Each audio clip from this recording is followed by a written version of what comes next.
For first time rupee breaches 80 mark against dollar। 80 ਰੁਪਏ ਤੋਂ ਵੀ ਜਿਹੜਾ ਉਹ ਅੱਗੇ ਵੱਧ ਰਿਹਾ ਜਾਣ ਨੂੰ, ਆਉਣ ਵਾਲੇ ਦਿਨਾਂ 'ਚ ਹੋਰ ਵੀ ਜਾਏਗਾ। At the interbank foreign exchange market, the rupee opened at 79.91 and settled at the day's low level of 80.05। उन्हें क्या है कि जी उन्हें सीतारमन ने कि rupee was depreciating against the dollar largely due to global factors such as Ukraine crisis, high crude prices and fiscal tightening. 193 destinations ਦੇ ਉੱਤੇ Japan ਦੇ ਪਾਸਪੋਰਟ ਨਾਲ ਤੁਸੀਂ ਵੀਜ਼ੇ ਦੀ ਲੋੜ ਨਹੀਂ ਹੈ, ਐਂਟਰੀ ਹੈ।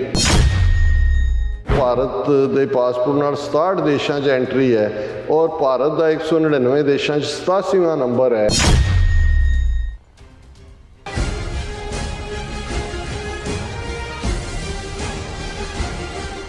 Viewers welcome back to program. So viewers गलबात करन जा रहे हैं कि भारत की आर्थिकता बहुत बुरी तरह लड़खड़ा रही है। $1 की कीमत भारत के 80 रुपए तो वध है। भारतीय पासपोर्ट दुनिया के 199 देशों में 87वें नंबर पर है। सो कि यही भारत के विश्व गुरु बनने दी अलामत हैं, इस बारे आप गलबात करन जा रहे हैं। सो असीं चाहांगे कि तुसीं इस तरह जुड़े रहना, देखण सुनने लिखण लई तुहाडा सब दा बहुत बहुत धन्नवाद जी। डॉक्टर साहब की कहना चाहोगे? देखो पहला तो विश्व गुरु भारत की जय जय बुला के गल शुरू करी है ना कि हिंदू तो भी उन्होंने भी लगे कि भाई साडी जय हो रही है दूर अमरीका दे न्यूयॉर्क शहर दे विच। देखो ਜਿਹੜੀਆਂ ਕੌਮਾਂ ਨੂੰ ਤਾਨਾਸ਼ਾਹ ਕਿਸਮ ਦੇ ਲੋਕ ਮੂਰਖ ਬਣਾਉਂਦੇ ਨੇ, ਹਾਲਾਂ ਅਕਸਰ ਇੱਕ ਕੋਟ ਕਹੀ ਜਾਂਦੀ ਹੈ ਕਿ ਵੀ ਅੰਗਰੇਜ਼ੀ 'ਚ ਕਹਿੰਦੇ ਨੇ ਕਿ you can fool people, you can fool people, some people all the time, you can fool some for some time। ਮੈਨੂੰ ਹੁਣ ਉਹਦਾ ਐਗਜ਼ੈਕਟ ਕੋਟ ਨਹੀਂ ਹੈ ਕਿ ਵੀ ਤੁਸੀਂ ਲੋਕਾਂ ਨੂੰ ਕੁਛ ਨੂੰ ਹਮੇਸ਼ਾ ਲਈ ਮੂਰਖ ਬਣਾ ਸਕਦੇ ਹੋ, ਲੇਕਿਨ ਸਭ ਲੋਕਾਂ ਨੂੰ you can't fool all the people all the time, ਹਰ ਵੇਲੇ ਨਹੀਂ ਬਣਾ। ਲੇਕਿਨ ਇਹ ਗੱਲ ਜਦੋਂ ਅਸੀਂ ਤਾਨਾਸ਼ਾਹ ਦੇ ਹਵਾਲੇ ਨਾਲ ਗੱਲ ਕਰਦੇ ਹਾਂ, ਡਿਕਟੇਟੋਰੀਅਲ ਜਾਂ ਜਿਵੇਂ ਨਾਜ਼ੀਆਂ ਦੀ ਜਾਂ ਫਾਸ਼ੀਵਾਦੀਆਂ ਦੀ ਗੱਲ ਹੁੰਦੀ ਹੈ, ਜਾਂ ਅੱਜ ਅਸੀਂ ਮੋਦੀ ਔਰ RSS ਦੇ ਹਿੰਦੂਤਵਾਦ ਦੇ ਥੱਲੇ ਗੱਲ ਕਰਦੇ ਹਾਂ ਕਿ ਲੋਕਾਂ ਨੂੰ ਇੱਕ ਖਾਸ ਕਿਸਮ ਦੀ ਗਜ਼ਾ ਬਣਾ ਕੇ ਦਿੱਤੀ ਜਾਂਦੀ ਹੈ। ਉਹ ਗਜ਼ਾ ਜਿਹੜੀ ਹੈ ਫਿਰ ਲਗਾਤਾਰਤਾ ਦੇ ਨਾਲ ਦਿੱਤੀ ਜਾਂਦੀ ਹੈ, ਅਤੇ ਜਿਹੜੇ ਲੋਕ ਫਿਰ ਉਸ ਦੇ ਵਿੱਚ ਸੌਂ ਜਾਂਦੇ ਨੇ ਉਹਨਾਂ ਨੂੰ ਕੋਈ ਖਬਰ ਨਹੀਂ ਹੁੰਦੀ ਕਿ ਆਲੇ ਦੁਆਲੇ ਕੀ ਚੱਲ ਰਿਹਾ। ਔਰ ਨਾਜ਼ੀਵਾਦ, ਫਾਸ਼ੀਵਾਦ ਜਾਂ ਹਿੰਦੂਵਾਦ ਜਾਂ ਹਿੰਦੂਤਵਾ, ਇਸ ਦੀ ਗਜ਼ਾ ਦਾ ਇੱਕ ਵੱਡਾ ਐਲੀਮੈਂਟ ਤਾਂ ਹੈ ਨਫ਼ਰਤ, ਬਲੇਮ ਗੇਮ ਜੀ। ਹੁਣ ਨਫ਼ਰਤ ਜਿਨ੍ਹਾਂ ਦੇ ਲਈ ਫੈਲਾਈ ਜਾਂਦੀ ਹੈ, ਜਿਨ੍ਹਾਂ ਨੂੰ ਨਫ਼ਰਤ ਦੇ ਪਾਤਰ ਬਣਾਇਆ ਜਾਂਦਾ ਹੈ, ਉਸ ਤੋਂ ਪਹਿਲਾਂ ਇੱਕ ਬਲੇਮ ਗੇਮ ਜਿਹੜੀ ਕਿ ਪ੍ਰੋਪੇਗੈਂਡੇ ਦੇ ਸਿਰ ਦੇ ਉੱਤੇ ਹੁੰਦੀ ਹੈ। ਆਪਣੀਆਂ ਸਾਰੀਆਂ ਜੋ ਵੀ ਉਹਨਾਂ ਦੇ ਨਾਲ ਮਾੜਾ ਵਾਪਰ ਰਿਹਾ ਉਹਦੇ ਲਈ ਉਹਨਾਂ ਨੂੰ ਜ਼ਿੰਮੇਵਾਰ ਦੱਸਿਆ ਜਾਂਦਾ ਕਿ ਸਾਡੀ ਜੋ ਤਰਾਸਦੀ ਹੈ, ਜੋ ਸਾਡੇ ਨਾਲ ਵਾਪਰ ਰਿਹਾ, ਇਹਦੇ ਲਈ ਇਹ ਜ਼ਿੰਮੇਵਾਰ ਨੇ। ਜਿਵੇਂ ਹਿਟਲਰ ਨੇ ਯਹੂਦੀਆਂ ਨੂੰ ਟਾਰਗੇਟ ਕੀਤਾ, ਜਾਂ ਅੱਜ ਹਿੰਦੂਤਵੀ ਜਿਹੜਾ ਹੈ ਉਹ ਮਾਈਨੋਰਿਟੀ ਹੈ ਪੀਸਮੈਂਟ ਦੇ ਨਾਂ ਥੱਲੇ ਔਰ ਦੂਸਰਾ ਕਰ ਰਹੇ ਨੇ। ਨਹੀਂ ਤਾਂ ਜੀ ਸਾਡਾ ਹਿੰਦੂਤਵਾ ਗੌਰਵ ਤੇ ਇਹ ਸੀ ਤੇ ਉਹ ਸੀ ਤੇ ਫਲਾਣਾ ਸੀ ਤੇ ਢਿਮਕਾ ਸੀ। ਫਿਰ ਇਸ ਕਿਸਮ ਦੇ ਲੋਕ ਜਿਹੜੇ ਵੀ ਉਹਨਾਂ ਦੇ ਨੈਰੇਟਿਵ ਨੂੰ, ਉਹਨਾਂ ਦੇ ਬਿਰਤਾਂਤ ਨੂੰ ਚੈਲੰਜ ਕਰ ਸਕਦੇ ਨੇ, ਉਹਨਾਂ ਦੀ ਕ੍ਰੈਡੀਬਿਲਿਟੀ ਖਤਮ ਕਰਦੇ ਨੇ ਜਾਂ ਉਹਨਾਂ ਨੂੰ ਸਾਇਲੈਂਟ ਕਰਦੇ ਨੇ, ਜੋ ਭਾਰਤ ਦੇ ਵਿੱਚ ਚੱਲ ਰਿਹਾ। ਅਤੇ ਜੇ ਕੋਈ ਅੜਦਾ ਹੈ ਤਾਂ ਉਹਨੂੰ ਐਲੀਮੀਨੇਟ ਵੀ ਕਰਦੇ ਨੇ। ਅਸੀਂ ਕੁਲਬੁਰਜੀ, ਗੌਰੀ ਲੰਕੇਸ਼ ਤੋਂ ਲੈ ਕੇ ਹੁਣ ਤੱਕ, ਜਿਵੇਂ ਲੇਟੈਸਟ ਸੋਸ਼ਲ ਮੀਡੀਆ ਦੇ ਉੱਤੇ ਵੀ ਜਿਹੜੀ ਕੋਈ ਗੱਲ ਕਰ, ਜ਼ੁਬੇਰ ਮੁਹੰਮਦ ਜਿਹਦਾ ਕੇਸ ਕਿੰਨੀਆਂ FIR ਜਾਂ ਕਿਵੇਂ ਕਿੰਨੇ ਦਿਨਾਂ ਬਾਅਦ almost close to a month Supreme Court 'ਚੋਂ ਰਾਹਤ ਮਿਲਦੀ ਹੈ। ਜਾਂ ਫਿਰ ਅਸੀਂ ਅੱਜ ਪਹਿਲਾਂ ਹੀ ਸਾਡਾ ਲੀਡ ਟੌਪਿਕ ਸੀ ਕਿ ਪੈਗਾਸਸ ਵਰਗੇ ਸਪਾਈਵੇਅਰ ਦੇ ਨਾਲ ਤੁਸੀਂ ਕਿਵੇਂ ਲੋਕਾਂ ਦੇ ਘਰਾਂ ਤੱਕ ਪਹੁੰਚਦੇ ਹੋ, ਔਰ ਫਿਰ ਉਹਨੂੰ ਇਹੀ ਨਹੀਂ ਵੀ ਤੁਸੀਂ ਜਾਣਕਾਰੀ ਇਕੱਠੇ ਕਰਦੇ ਹੋ, ਫਿਰ ਤੁਸੀਂ ਡਿਸਇਨਫੋਰਮੇਸ਼ਨ ਉਹਨਾਂ ਦੇ ਨੰਬਰਾਂ 'ਚ, ਉਹਨਾਂ ਦੇ ਕੰਪਿਊਟਰ 'ਚ ਪਲਾਂਟ ਕਰ ਦਿਓ, ਫਿਰ ਉਹਨਾਂ ਨੂੰ ਕੇਸਾਂ 'ਚ ਉਲਝਾਉਂਦੇ ਹੋ। ਇਹ ਸਾਰੇ ਜਿਹੜੇ ਤੌਰ ਤਰੀਕੇ ਨੇ ਇਹ ਚੱਲ ਰਹੇ ਨੇ।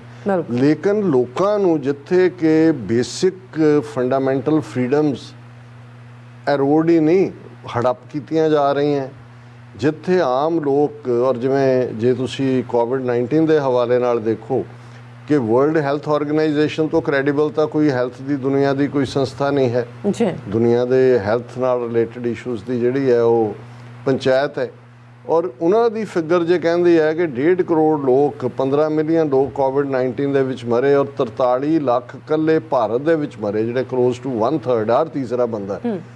ਤੇ ਤੁਸੀਂ ਇਹ ਜਿਹੜਾ ਉੱਥੇ ਦਾਅਵੇ ਕਰ ਰਹੇ ਹੋ ਔਰ ਆਦਿੱਤਿਆਨਾਥ ਯੋਗੀ ਵਾਪਸ ਪਾਵਰ 'ਚ ਲਿਆਂਦਾ ਹੋਏ ਕਿ ਜੀ ਯੋਗੀ ਜੀ ਨੇ ਕੈਸੇ ਹੈਂਡਲ, ਕਿਉਂਕਿ ਆਲਮੋਸਟ ਇਸ ਗੱਲ ਦਾ ਧਿਆਨ ਰਹੇ ਯੂਪੀ ਦੀ ਆਬਾਦੀ ਲਗਭਗ 22 ਮਿਲੀਅਨ ਹੈ, ਜਿਹੜੀ ਪਾਕਿਸਤਾਨ ਦੀ ਸਾਰੀ ਆਬਾਦੀ ਦੇ ਬਰਾਬਰ ਹੈ। ਜੇ ਯੂਪੀ ਕੱਢ ਮੁਲਕ ਹੋਏ ਤਾਂ ਦੁਨੀਆ ਦਾ ਆਬਾਦੀ ਦੇ ਲਿਹਾਜ਼ ਨਾਲ 9ਵਾਂ ਵੱਡਾ ਮੁਲਕ ਹੋਏ।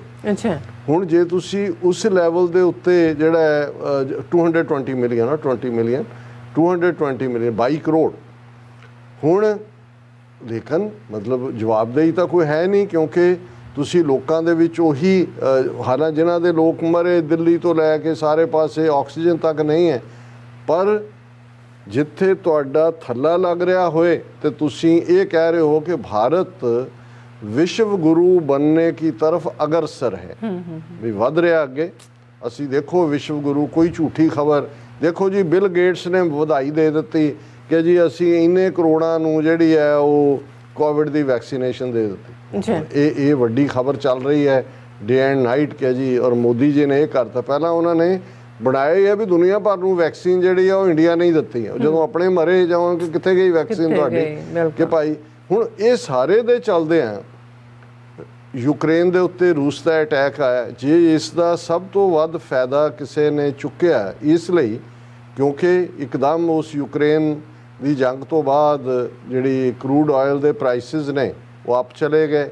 ਜੀ ਭਾਰਤ ਨੇ ਕਿਹਾ ਜੀ ਅਸੀਂ ਰਸ਼ੀਆ ਨੂੰ ਜਿਹੜਾ ਹੈ ਨਾਲ ਡੀਲ ਕਰਾਂਗੇ, ਔਰ ਜੇ ਇਸ ਵੇਲੇ ਜਿਸ ਕੀਮਤ ਦੇ ਉੱਤੇ ਕਰੂਡ ਆਇਲ ਬਾਕੀ ਮੁਲਕ ਮਾਰਕੀਟ 'ਚੋਂ ਬਾਏ ਕਰ ਰਹੇ ਨੇ, ਜੇ ਭਾਰਤ ਬਾਏ ਕਰ ਰਿਹਾ ਹੁੰਦਾ ਤੇ ਇਸ ਵੇਲੇ ਭਾਰਤ ਕਲੈਪਸ ਹੋ ਗਿਆ ਹੁੰਦਾ, ਸ੍ਰੀਲੰਕਾ ਵਾਲਾ ਇਹਨਾਂ ਦੀ ਇਕਨੋਮੀ ਦਾ ਹਾਲ ਹੋ ਜਾਂਦਾ।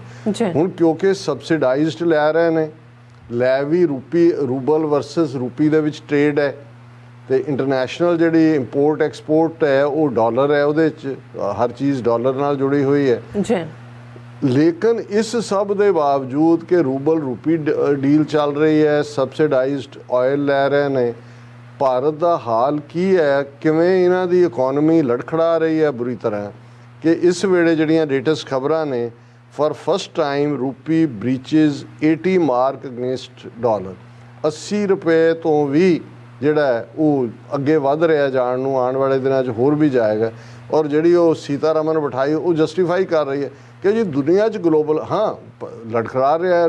ਸ੍ਰੀਲੰਕਾ ਤਾਂ ਵਹਿ ਹੀ ਗਈ, ਪਾਕਿਸਤਾਨ ਦੇ ਵਿੱਚ ਵੀ ਉਹਨਾਂ ਦੇ ਡਾਲਰ ਦੇ ਬਰਾਬਰ ਸ਼ਾਇਦ 220 ਜਾਂ 25 ਜਾਂ 30 ਤੇ ਰੁਪਏ, ਪਰ ਉਹਨਾਂ ਦੀਆਂ ਆਪਣੀਆਂ ਪ੍ਰੋਬਲਮਸ ਨੇ।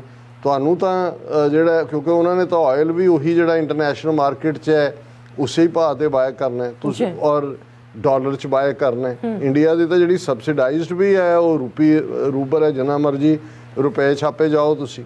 ਲੇਕਿਨ ਇਹਦੇ ਬਾਵਜੂਦ ਇਹ ਠੀਕ ਹੈ ਕਿ ਇਨਫਲੇਸ਼ਨ ਹੈ, ਮਹਿੰਗਾਈ ਸਾਰੇ ਪਾਸੇ ਹੈ, ਪਰ ਭਾਰਤ ਦੇ ਵਿੱਚ ਕਿਉਂਕਿ ਯੂਕਰੇਨ ਦੀ ਜੰਗ ਦੇ ਨਾਲ ਉਹਦਾ ਤਾਂ ਕੋਈ ਸਿੱਧਾ ਅਸਰ ਹੀ ਨਹੀਂ ਹੈ। ਅਸਰ ਤਾਂ ਆਇਲ ਦੇ ਨਾਲ ਜੁੜਿਆ ਹੋਇਆ ਹੀ ਹੈ, ਲੇਕਿਨ ਉਹ ਛੁਪਤਾ ਰਹੇ ਨੇ ਉਹਦੇ ਪਿੱਛੇ ਕਿ ਜੀ ਇਹ ਗਲੋਬਲ ਔਰ ਦੂਸਰਾ ਜਾ ਰਿਹਾ। ਉਹਨੇ ਕਿਹਾ ਕਿ ਜੀ ਉਹਨੇ ਸੀਤਾਰਮਨ ਨੇ ਕਿ rupee was depreciating against the dollar largely due to global factors such as Ukraine crisis, high crude prices and fiscal tightening. ਹੁਣ ਤੁਹਾਨੂੰ ਤਾਂ ਕਰੂਡ ਹਾਈ ਪ੍ਰਾਈਸਿਸ ਦੀ ਹੈ ਹੀ ਨਹੀਂ ਹੈ, ਤੁਸੀਂ ਤਾਂ ਬਾਏ ਉਹਨਾਂ ਤੋਂ ਕਰ ਰਹੇ ਹੋ ਜਾਂ ਈਰਾਨ ਦੇ ਨਾਲ ਤੁਸੀਂ ਡੀਲ ਕਰਦੇ ਹੋ। ਫਿਰ ਕਿਉਂਕਿ ਇਹ ਬੀਤੇ ਬੁੱਧਵਾਰ 13 ਪੈਸੇ ਡਿੱਗਿਆ, ਹੋਰ ਵੀ ਜ਼ਿਆਦਾ ਥੱਲੇ। ਔਰ at the interbank foreign exchange market the rupee opened at 79.91 and settled at the day's low level of 80.05, already 81 ਦੇ ਨੇੜੇ ਵੱਲ ਪਹੁੰਚ ਗਿਆ। ਫਿਰ ਇਹ ਸਾਰੀ ਇਸ ਦੇ ਵਿੱਚ ਡੀਟੇਲ ਹੈ ਕਿ ਜੀ ਕਿਵੇਂ ਜਿਹੜਾ ਇਸ ਵੇਲੇ ਫੋਰਨ ਐਕਸਚੇਂਜ ਰਿਜ਼ਰਵ ਨੇ ਭਾਰਤ ਦੇ ਉਹ ਕਿੰਨੀ ਤੇਜ਼ੀ ਦੇ ਨਾਲ ਉਹਦੇ 'ਚੋਂ ਇਹ ਪੈਸੇ ਕੱਢ ਰਹੇ ਨੇ। ਆਲਰੇਡੀ ਉਹਨਾਂ ਨੇ 27 ਬਿਲੀਅਨ ਡਾਲਰ ਮਾਰਚ ਐਂਡ ਤੱਕ ਉਹਦੇ 'ਚੋਂ ਕੱਢਿਆ, ਕਿਉਂਕਿ ਮਨਮੋਹਨ ਸਿੰਘ ਪੀਰੀਅਡ ਦੇ ਵਿੱਚ ਇਕਨੋਮੀ ਅਪ ਗਈ ਸੀ ਔਰ ਉਹ ਹੋਰ ਵੀ ਥੱਲੇ ਵੱਲ ਜਾ ਰਹੇ ਨੇ, ਕਿਉਂਕਿ ਆਉਣ ਵਾਲੇ ਪੀਰੀਅਡ 'ਚ ਵੀ ਕੋਈ ਅਨਐਮਪਲੋਇਮੈਂਟ ਅਸਮਾਨਾਂ ਨੂੰ ਛੋਹ ਰਹੀ ਹੈ। ਔਰ ਇਸ ਸਾਰੇ ਦੇ ਚੱਲਦੇ ਆ ਭਾਰਤ ਕਿੰਨਾ ਕੁ ਵਿਸ਼ਵ ਗੁਰੂ ਹੈ। ਇੱਕ ਖਬਰ ਤਾਂ ਅਸੀਂ ਇਸ ਦੇ ਸਾਹਮਣੇ ਹੈ ਕਿ ਵੀ ਕਿਸੇ ਨੇ ਉੱਥੇ ਮੀਡੀਆ 'ਚ ਕਿਹਾ ਸੀ ਕਿ Indian rupee dancing in front of dollar, dance ਤਾਂ ਕਰ ਰਿਹਾ। ਬਿਲਕੁਲ। ਦੂਸਰਾ, ਇੰਡੀਆ ਦੇ ਅਸੀਂ ਜ਼ਿਕਰ ਕੀਤਾ ਸੀ ਕਿ 8000 ਅਰਬਾਂਪਤੀ ਜਿਹੜੇ ਨੇ ਇੰਡੀਅਨ, ਉਹ ਇਸ ਵਰੇ ਦੇ ਵਿੱਚ ਭਾਰਤ ਛੱਡ ਰਹੇ ਨੇ। ਅੱਧੇ ਆਲਮੋਸਟ ਪਹਿਲੇ 6 ਮਹੀਨੇ 'ਚ ਛੱਡ ਚੁੱਕੇ ਨੇ ਕਿ ਉਹ ਬਾਹਰ ਜਾ ਰਹੇ ਨੇ, ਪੈਸਾ ਨਿਕਲ ਰਿਹਾ ਹੈ ਬਾਹਰ। ਜਿਨ੍ਹਾਂ ਨੇ ਇਨਵੈਸਟ ਕੀਤਾ ਸੀ ਬਾਹਰਲੀਆਂ ਮਲਟੀਨੈਸ਼ਨਲਸ ਨੇ, ਉਹਨਾਂ ਨੇ ਆਪਣੇ ਪਲਾਂਟ ਜਿਹੜੇ ਨੇ ਸਮੇਟ ਦਿੱਤੇ ਨੇ। ਹੁਣ ਇਸ ਸਭ ਦੇ ਚੱਲਦਿਆਂ ਦੁਨੀਆ ਦੇ ਵਿੱਚ ਤੁਹਾਡੀ ਪਾਵਰ ਦਾ ਇੱਕ ਅੰਦਾਜ਼ਾ ਹੁੰਦਾ ਹੈ ਕਿ ਵੀ ਤੁਹਾਡਾ ਪਾਸਪੋਰਟ ਕਿੰਨਾ, ਇੱਕ ਤਾਂ ਡਾਲਰ ਹੈ, ਉਹ ਤੁਹਾਡਾ ਕਿੰਨੀ ਕੁ ਇਕਨੋਮੀ ਸਟਰੋਂਗ ਤਾਂ ਡਾਲਰ ਨਾਲ ਹੈ ਕਿ ਵੀ ਤੁਹਾਡੀ ਆਰਥਿਕਤਾ ਕਿੰਨੀ ਮਜ਼ਬੂਤ ਹੈ।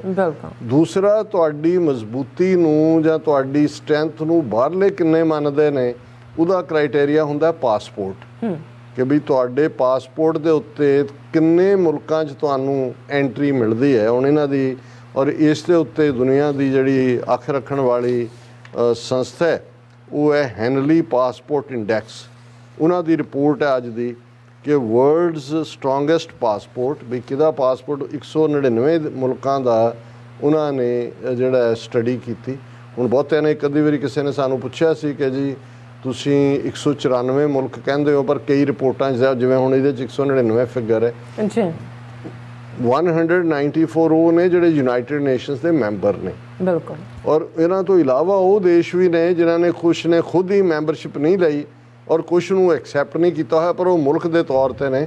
ਜੇ ਮੈਂ ਗਲਤ ਨਾ ਹੋਵਾਂ ਤਾਂ ਕੁੱਲ ਮੁਲਕ ਦੁਨੀਆ ਦੇ 210 ਤੋਂ ਜ਼ਿਆਦਾ ਨੇ।